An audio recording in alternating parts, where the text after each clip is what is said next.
안녕하세요, 단쌤입니다. 황금알을 낳는 투자지역, 미래가치가 있는 투자지역 찾고 계신가요? 부동산은 첫 번째도 지역, 두 번째도 지역, 또 세 번째도 지역이라고 하잖아요. 자, 앞으로 미래가치가 있을 지역, 강남권, 또 강북권 오늘 세 곳씩 찍어 드리겠습니다. 자, 여기 보시면요, 1970년대, 그 다음에 현재 2024년, 그리고 25년 뒤인 2050년 인구 구조를 보고 계십니다. 자, 우리 어렸을 때 제가 70년대만 해도요, 애들이 바글바글 했어요. 거의 애들이. 여기 보시는 것처럼 0세에서 30세 미만이 거의 답니다. 이때는 중위 연령이 18.5세였어요. 동네 나가보면 전부 다 애들만 있었죠. 그때 놀이터를 갔는데 아주 신식 놀이터가 하나 생겼어요. 제가 초등학교 3학년 때. 근데 거기는 큰 통나무가 왼쪽에서 오른쪽으로 왔다 갔다 하는데 정말 신문물이었어요. 그걸 타려고 한두 시간씩 대기를 해서 탔던 기억이 납니다. 그냥 놀이터 나오면 죄다 애였죠. 그때만 해도. 지금은 어떨까요? 지금은 중위 연령이 46살입니다. 길거리에 다니는 우리나라 사람들의 나이가 40대 중반이 넘어섰다는 겁니다. 자, 그러면 25년 뒤에는 어떻게 될까요? 네, 중위 연령이 놀랍게도 58세가 됩니다. 길거리 지나다니는 사람의 평균 나이가 거의 60이라는 뜻이죠. 자, 제가 이걸 보여드린 이유는 현재하고 한번 미래를 볼게요. 여기 보면 가장 중요한 게 뭐죠? 생산 연령 인구입니다. 지금은 무려 70% 정도 돼요. 생산 가능 인구가 많아야 우리나라가 지속적으로 성장을 할 수 있잖아요. 자, 그런데 25년 뒤를 보면 생산 연령 인구가 확 줄어듭니다. 51.9%로. 여기 보시면 고령 인구가 현재는 19.2%. 여기서 고령 인구를 하면 65세 이상의 나이를 갖고 계신 분을 말합니다. 자, 25년 뒤에는 무려 40%가 넘습니다. 그러면 25년 뒤에는요, 10명 중에 4명 이상은 65세 이상 인구가 됩니다. 시간이 가면 갈수록 생산 가능 인구가 점점 줄어들게 되죠. 그래서 앞으로는 이런 생산 가능 인구가 많은 지역들이 부동산 투자 차원에선 좋은 지역이 될 것은 당연합니다. 자, 뉴스 기사 하나 보겠습니다. 거주 인구 대비 활동 인구 비중 큰 지역, 그죠? 거주 인구 대비 활동 인구 비중 큰 지역.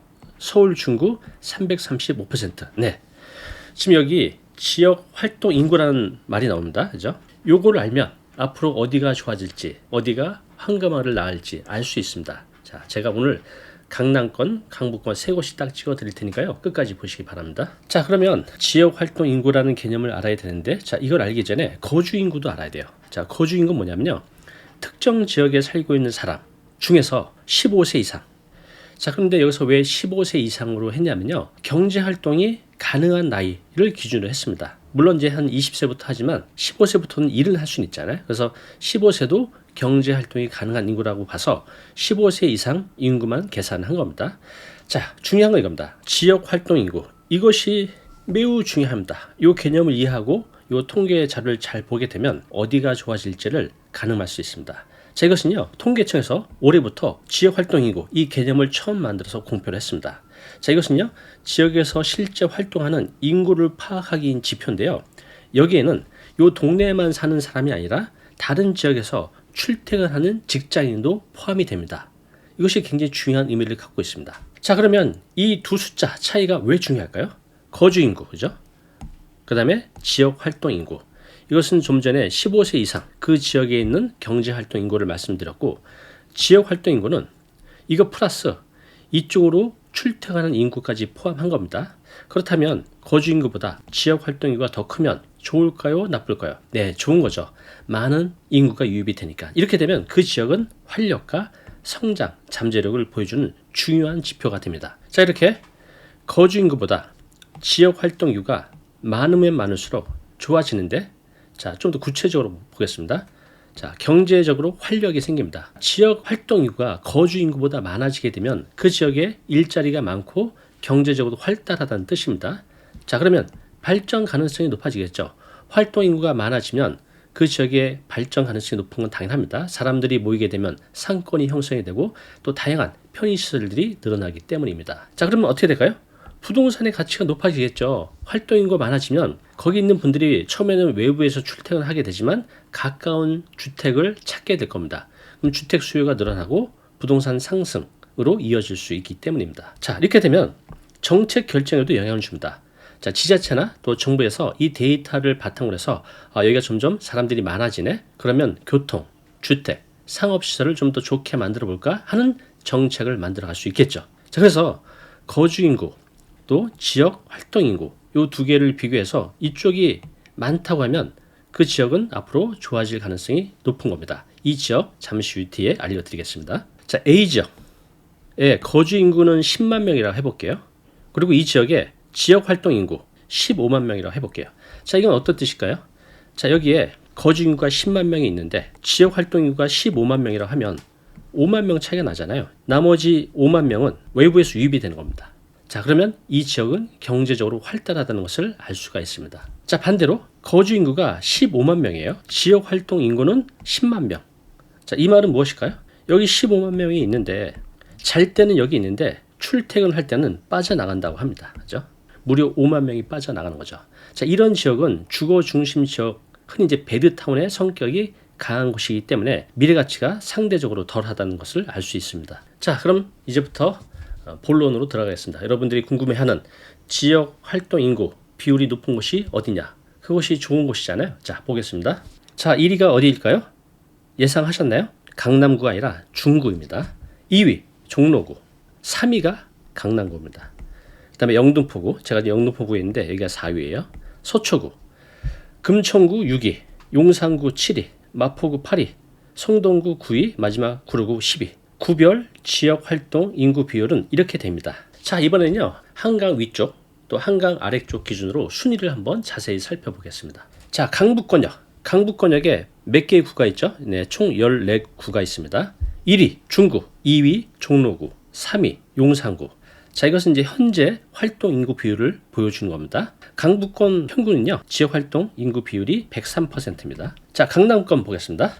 지금 보시는 자료는 국민은행, KB부동산에서 나온 자료입니다. 자, 1위 예상하신 대로 강남구입니다. 2위 네, 지금 제가 있는 영등포구, 3위 서초구. 자, 이런 순으로 되어 있고요. 강남구 평균은 116입니다. 아까 강북권역은 103이었어요. 이렇게 보면 강남권, 즉 한강 아래쪽이 지역 활동 비율이 더 높은 걸 알 수 있습니다. 아까 보여드린 것은 이제 현재 기준이고 상승폭이 시간이 지나면 지날수록 더 높아지는 곳을 한번 보겠습니다. 이게 어떤 의미가 있죠? 미래 가치를 볼 수가 있는 거죠. 추이가 점점 지역 활동 인구가 많아진다고 하면 그 지역은 과거보다 현재 또 현재보다는 미래가 더 높아질 가능성이 높은 것이죠. 자, 보겠습니다. 자, 강북권역 활동 인구 비율 상수폭 탑3. 1위 어디 그죠? 종로구입니다. 2위 서대문구, 3위 성동구. 자, 순위가 좀 다르죠? 아까 강북권의 1위가 뭐였죠? 중구였습니다. 2위가 종로구, 3위가 용산구. 아까 여기는 그냥 현재 기준으로 한 거고 여기는 상승폭 기준입니다. 자, 종로구, 서대문구, 성동구 순입니다. 자, 이제 한강 아래쪽을 한번 보겠습니다. 자, 상승폭 1위. 네, 여러분들 전혀 예상하지 못한 겁니다. 금천구입니다. 2위 강동구, 3위 서초구. 근데 아까 현재 기준으로 봤을 때는 어디가 1위였죠? 네, 강남구가 1위였습니다. 강남구. 2위 영등포구, 3위가 서초구. 서초구는 순위가 똑같네요. 네, 상승폭 탑3 금천, 강동, 서초구입니다. 자, 그럼 이제 뻔한 거 말고 숨은 보석을 찾아야 되잖아요. 한강 북쪽의 숨은 보석 세 군데를 한번 살펴보겠습니다. 자, 강북권입니다. 여기가 지금 한강이죠. 한강을 기준으로 이 위쪽 어디가 새로운 진주가 될 수 있을까요? 새로운 스타 지역이 될 수 있을까요? 한번 맞춰보세요. 용산구입니다. 여러분들 예상하셨죠? 또 한 곳이 어딜까요? 네, 성동구. 자, 그런데 이 용산구, 성동구 많은 분들이 예측하셨을 거예요. 그런데 여기보다 더 뛰어오르는 곳이 있습니다. 어딜까요? 네, 종로구입니다. 뭐 말할 필요도 없이 용산구, 성동구 핫플레이스잖아요. 여긴 여러분들 다 예상하셨을 거예요. 자, 그런데 종로구 예전에도 좋았고 그동안 좀 밋밋했었는데 몇 년 들어서 아주 핫플레이스로 또 부상을 하고 있습니다. 제가 이제 이 지역을 조사를 해보면 다른 지역보다 오피스텔 원룸의 가격 상승폭이 더 높았어요. 자, 그 이유가 있었습니다. 한번 보겠습니다. 자, 종로구 위치가 어디 있죠? 네, 여기 있습니다. 끼어 있어요. 위쪽으로는 은평구, 서쪽으로는 서대문구, 남쪽으로는 중구, 동쪽으로는 성북구, 동대문구, 성동구를 다 접하고 있습니다. 종로구 하면 어떤 거 떠오르시나요? 저는 김두한의 본거지죠. 야인시대가 생각이 납니다. 자, 그런데 이 종로구는요 역사, 현대가 공존하는 도시입니다. 자, 여기는요 아주 오랫동안 역사 문화 또 비즈니스의 중심지였습니다. 여기 뭐가 있죠? 경복궁, 또 창덕궁 이런 이제 고궁들이 있고요. 또 인사동, 또 북촌 한옥마을 이런 전통 문화 대표하는 구입니다. 여긴 그래서 젊은이들도 많이 오지만 외국인들도 굉장히 많이 오는 곳이죠. 자, 동시에 이곳은 우리나라 대기업 또 금융기관의 본사가 위치한 비즈니스의 중심지이기도 합니다. 또 하나, 직주 근접 트렌드. 네. 예전에는 이런 종로구에 주거시설이 상대적으로 많지 않았는데요. 지금은 굉장히 많아져 가고 있습니다. 왜냐하면 많은 이들, 특히 이제 젊은 사람들이 출퇴근 시간을 줄이고 그 줄인 시간을 여가 생활을 즐기려고 하는 거죠. 그래서 직장 근처에 살고 싶어 하죠. 그래서 지금 종로구에 이전보다 훨씬 더 많은 주거 수요가 빠르게 늘고 있습니다. 마지막 세 번째, 투자 가치의 재발견. 종로구는요, 오랫동안 업무지구로만 여겨졌는데 이제는 매력적인 주거지역으로 새롭게 조명을 받고 있습니다. 자, 용산구, 성동구도 한번 살펴볼까요? 이건 뭐 제가 설명드리지 않아도 여러분들이 이미 잘 알고 계실 거예요. 네, 용산구, 서울의 새로운 중심지로 개발이 되고 있습니다. 그렇죠? 기대가 되는 지역이죠. 성동구, 서울숲, 또 한강변, 또 지금은 젊이들의 메카로 아주 유명합니다. 용산구, 성동구, 종로구, 이들 지역 모두 공통점은요, 지역 활동 인구 비율이 이미 높고 그 상승세도 높은 지역입니다. 그래서 앞으로도 발전 가능성이 높은 곳으로 평가받고 있습니다. 자, 이제는 한강 아래쪽. 한강 아래쪽에는 14개의 구가 있습니다. 자, 여기 탑3를 한번 뽑아볼까요? 숨은 진주. 여기 이제 지도가 있는데요. 여기 이제 한강 기준으로 이 아래쪽 총 11개 구가 있습니다. 어디일까요? 첫 번째, 여러분들 예상하셨듯이 서초구. 두 번째, 또 어디일까요? 네, 구로구입니다. 구로구. 자, 또 하나. 뭐 서초구는 충분히 예상을 하셨겠고, 오늘 제가 말씀드리고 싶은 것은 이 11개 구 중에 한강 아래쪽에서 가장 숨은 진주가 될 수 있는 곳, 마지막 한 곳은 바로 금천구입니다. 예상하셨나요? 네, 금천구 이렇게 말하니까 그거 아닌 것 같은데? 라고 생각이 드시죠? 이게 제 내피셜로 말씀드리는 게 아니라 이제 정확히 통계에서 말씀을 드린 겁니다. 자, 한번 보겠습니다. 자, 과거의 금천구. 지금 왼쪽에 보이는 이 사진은요, 1940년대도 아닌 무려 1970년대 금천구의 사진입니다. 네, 그래서 지금도 그렇지만 과거에도 그렇고 서울의 끝자락에 위치한 지역, 또 여기는 그냥 공장들이 많은 지역, 주거 환경이 형편없는 곳, 이렇게 인식이 돼 있었습니다. 자, 근데 지금 금천구 어떻게 바뀌었죠? 이렇게 바뀌었죠. 금천구 한번 가보세요. 특히 이제 가산 디지털 단지역 내려서 보시면요, 여기가 강남구 아니야? 이런 느낌이 들 정도입니다. 그래서 이곳이 IT 기업들의 성지로 바뀌어가고 있습니다. 이미 이곳은 스타트업뿐만 아니라 대기업들도 굉장히 많이 입주하고 있습니다. 자, 두 번째, 지역 활동 인구 증가. 이렇게 IT 기업들이 늘어나면서 지역에서 일하는 사람들이 크게 증가를 해서 이 지역의 경제 활성화로 이어지고 있습니다. 자, 여러분들, 아침에 지하철역에서 내릴 때 역 기준으로 어느 역이 가장 많은 사람들이 내릴까요? 일하는 사람, 직장인들이 내리는 곳이잖아요. 아침에 출근길에. 1위가 어딜까요? 강남구? 네, 맞습니다. 10년 넘게 강남구는 1위를 지켰습니다. 그런데 5, 6년 전에 그 1위가 바뀌었어요. 지금 우리나라 아침에 직장인들이 가장 많이 내리는 역 1위는요, 여기 있습니다. 바로 가산 디지털 단지역 금천구에 있죠. 강남역은요, 이미 5위로 밀려났습니다. 많은 사람들이 유입이 된다는 것은 이 지역이 활성화되고 이 근처에서 주거지를 찾겠죠. 그럼 어떻게 되죠? 가격은 올라가게 될 겁니다. 현재 금천구는요, IT 기업들의 성지, 지역 활동 인구가 증가하고 주거 환경도 빠르게 개선돼 가고 있습니다. 또 하나 호재가 있죠. GTX D 노선 호재도 있습니다. 그래서 현재보다 미래가 더 기대되는 금천구.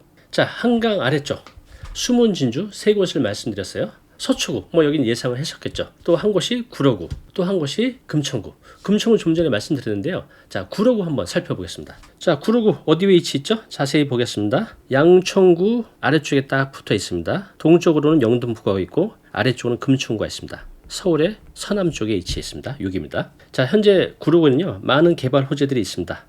아시죠? 신안산선, 또 GTS-B 노선이 예상되고, 여기 가래봉동 도시재생사업, 구로 차량이지, 네, 여기가 이전하면서 이 지역의 발전도 기대가 됩니다. 많은 이제 호재들을 안고 있죠. 자, 이렇게 좀 전에 말씀드린 대로 구로구는요, 가산 디지털 단지역, 네, 우리나라 1위입니다. 뭐로 1위라 했죠? 아침에 지하철에서 가장 많이 내리는 곳 1위. 압도적입니다. 압도적. 자, 그래서 여기가 나오는 추구가 몇 군데 없었는데 너무 많은 사람들이 나오니까 이 나오는 곳이 미어 터지잖아요. 그래서 지금 확장 공사를 이전부터 해왔습니다. 그런데도 한번 출근길에 한번 가보십시오. 엄청나게 많이들 내립니다. 자, 또 여기가 여의도 업무지구와 아주 가깝죠.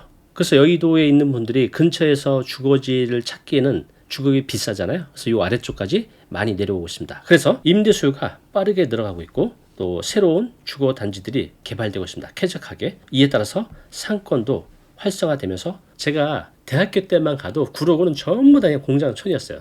지금은 완전 천지개벽이 됐죠. 자, 오늘은요. 지역 활동 인구 비율이라는 이 새로운 렌즈를 통해서 숨은 진주를 찾는 방법을 알려드렸습니다. 앞으로 어떤 지역들이 더 좋아질 거라고 생각하시나요? 여러분들의 소중한 의견 아래 댓글로 남겨주시기 바랍니다. 자, 오늘 내용 너무 중요한 내용이죠. 영상 보고 나면 잊혀지잖아요. 자, 자료 무료로 제공하고 있습니다. 이 자료 요거 받고 싶은 분들은요 아래 링크로 신청하시면 됩니다.